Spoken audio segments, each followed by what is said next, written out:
Be nice. But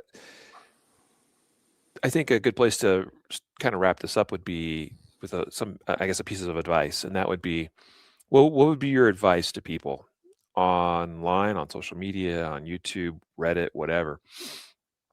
Uh, how can we be a positive force for good in the online space? This is the primary thing that I struggled with at the start. Is I would get defensive, and I'd take an aggressive tone, in, call it 80 or 90% of circumstances. Taking an aggressive tone is it's really uncalled for, and it is going to be not only off-putting to the person that you're talking to, but to the audience who is reading it. Um,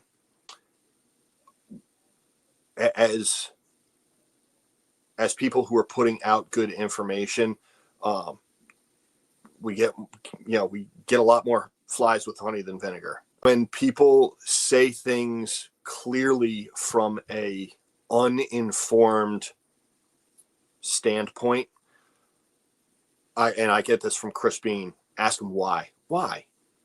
Be curious about their how they came to that conclusion, or how they came to that understanding. If we're curious and we ask more questions, we become Socratic about it and use as open language as we possibly can. It's going to invite more people into the tent, right? It's going to bring more people into the training realm. That's what I think we kind of need to focus on is what Patrick Swayze said in Roadhouse, right? Be nice until Hmm. it's time to not be nice. Yeah. Yep. I think that's good advice.